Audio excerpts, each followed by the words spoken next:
Hello friends, good morning. তো আজকের new ব্লগে আপনাদের স্বাগত জানাই। পিকআপ রাইডার লাইফস্টাইল চ্যানেলে আপনাদের স্বাগত জানাই। তো আজকে একটা নিউ ব্লগ শুরু করতে চলেছি। তো আজকের ব্লগটা শুরু হচ্ছে তেমাথানি থেকে, ঠিক আছে। তো তেমাথানি কালকে তো বলেছিলাম যে গড়বেতার আগে আগে গাড়ি খালি হয়েছে। তো খালি করে ওখান থেকে চলে এসেছিলাম তেমাথানিতে। তো তেমাথানিতে ফাইনালি আমার গাড়ি আজ লোডিং হবে।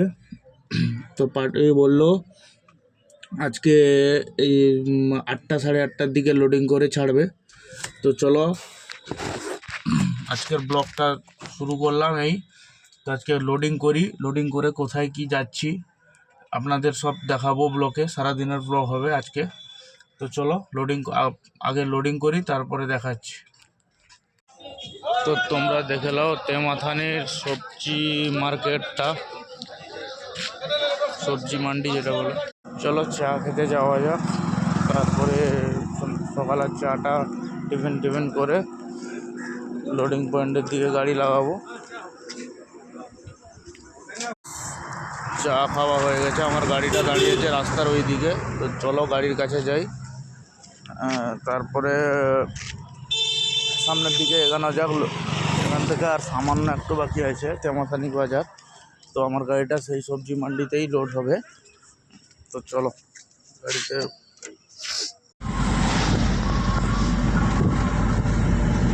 তো এখান থেকে দীঘা 80 কিলোমিটার, পুরী 373 কিলোমিটার আছে। আমরা তেমাথানি থেকে এইমাত্র বেরিয়ে এলাম।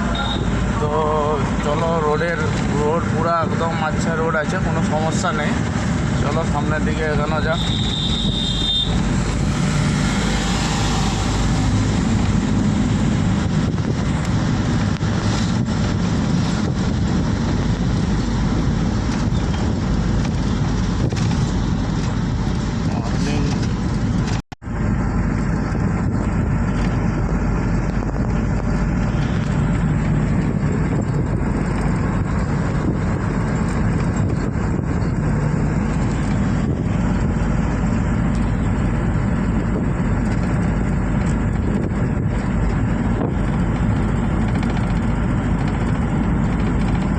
ফ্রেন্ডস, গড়বেতা থেকে গাড়িতে আলু নিয়ে এসেছিলাম, আলু খালি করছি, দেখে নাও।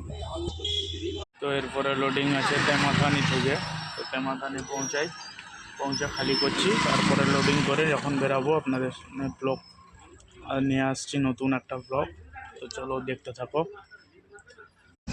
তো ফ্রেন্ডস, এই আমরা বইতা ক্রস করে এলাম, তো মোহনপুরের দিকে এগাচ্ছি। তো আমার গাড়িটা তো দাঁতনেই খালি হবে। তো চলো সামনের দিকে এগানো যাক। আর আজকে রোড ভিউ দেখে নাও, প্রচুর গরম আজকে। তো মোহনপুরের দিকে এগাচ্ছি, তো আমার গাড়িটা তো দাঁতনেই খালি হবে। তো চলো সামনের দিকে এগানো যাক। আর আজকে রোড ভিউ দেখে নাও, প্রচুর গরম আজকে।